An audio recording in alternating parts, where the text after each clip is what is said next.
Hey guys, it's 2K of Awesome. This video is going to be exploring invisibility with things like thermal, specialist abilities, and some perks. I didn't really use blind eye or hardwired perks like that, but I did use things like tracker, so a little bit more hands-on perks or active perks to do stuff. So I hope you guys like it. I did this a lot for me too, just to explore invisibility, but I hope you guys like it. So this first thing I already knew, but I thought it'd be cool to show you guys. It's that kind of like how dogs can't smell you or you escape dogs underwater.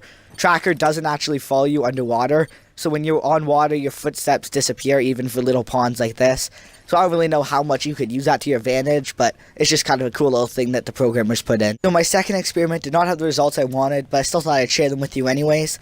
So I was hoping that if you use vision pulse, you'd be able to see someone's footsteps, even if they were using active camo, because normally those footsteps disappear. But as you can see here, it turns out you can see the footprints. Sure, you see them with vision pulse, so that's just as good, but the footprints do not show up, and they definitely don't show up in water. The next thing I wanted to know, I've never actually tried because I don't use thermal, but I want to know if you could see someone with active camo with thermal, even though that you can't see them normally, and it turns out it does work pretty easily. Thermal just, I guess thermal can still detect them. So you just detect someone with thermal even though they're invisible. So that's kind of incentive to put thermal on your guns. I wanted to test was that if Sixth Sense was still used, because that would really make active camo not that useful. You can see it with Vision Pulse, Thermal, and Sixth Sense.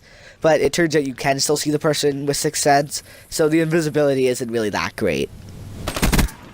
So when using Psychosis underwater, the enemy can actually not see you, you turn invisible, but your clones don't move. So I guess that's just what Treyarch did to counterdict how bright the clones are. They made it so they're invisible underwater. This may be patched by Treyarch later, but I doubt it. I wanted to know that when you were using Vision Pulse, if the real Psychosis person lit up brighter than the others, or he was the only one who lit up. But it turns out all the Psychosis people actually light up the same. So there's no real way of knowing which one is the real person, except for the way they move, because the real one moves less robotic, of course. And I also thought it was kind of weird that the Psychosis person, even though they're 100% robot, they still show up on thermal, as you can see in the next clip. Last thing about Psychosis, it's that you can see all the clones with Psychosis. So Psychosis is a pretty overpowered thing. There's nothing to really know who's the real person, except for their movement speed. So as you can see here, you can even see them underwater, even though they should go invisible. So that's just something cool I noticed. So I hope you guys like this. I want to give thanks to Thunder Sludge and Nice Barbecue who helped me do this, my buds. I'll leave their thing in my description so you can check out their YouTube channels.